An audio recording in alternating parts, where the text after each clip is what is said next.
design of your shoulder is unique and complex. It's a ball and socket joint that allows you a wide range of motion. However, in order to maintain motion, you have to sacrifice some stability.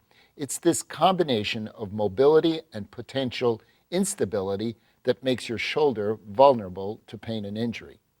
The socket of your shoulder is formed by part of your scapula called the glenoid. Your glenoid is shallow and flat. To make your socket a little deeper, a wedge-shaped rim of soft cartilage called the labrum surrounds the edge of your glenoid.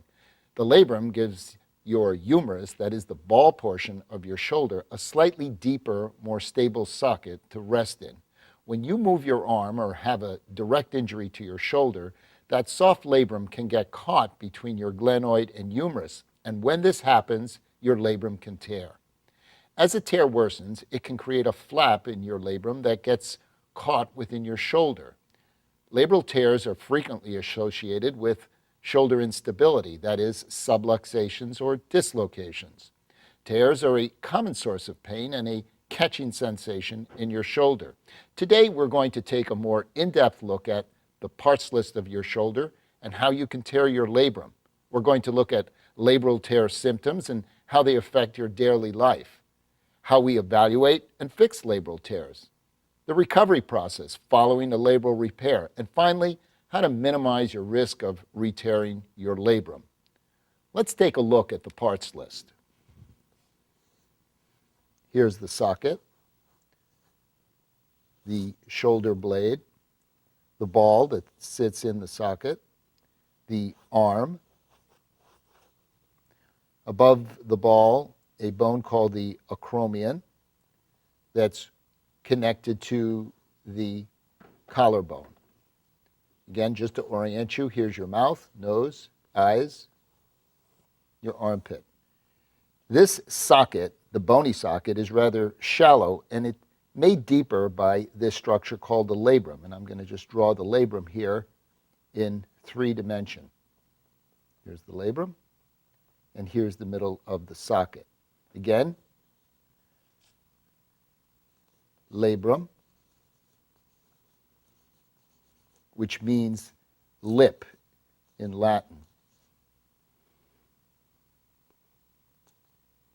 Why don't we just call it lip? I don't know.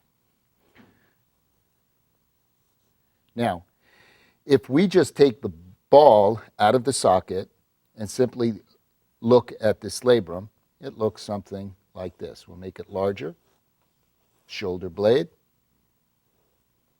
and labrum in 3 dimension.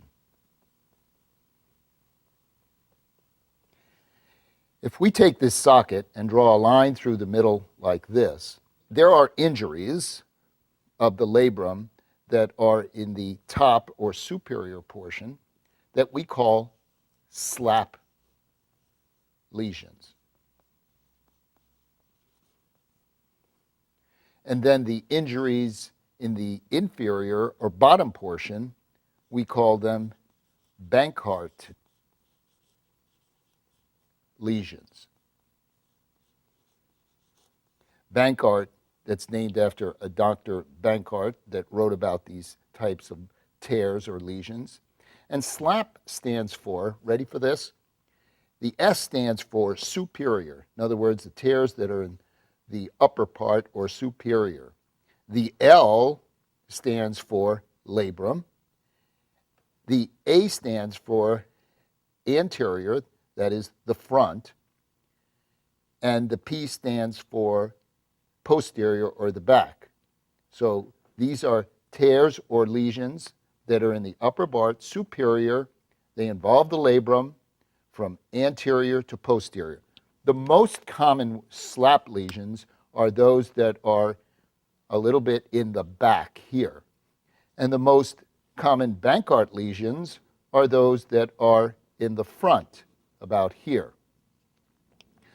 Let's look at a common mechanism for a bankart lesion. And perhaps you might think of it as a quarterback who is in the position of throwing, and just as he throws, he gets slammed. As he gets slammed, right, the following happens. Here's the socket, again, shoulder blade, labrum, middle of the labrum.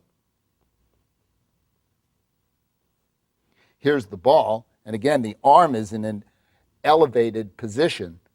So the ball is being forced in this direction. Here's the arm. Arm's coming up like this. Ball's being driven down this way. And as a result, the labrum gets torn in the front right here. Right? So again, this is a bankart lesion.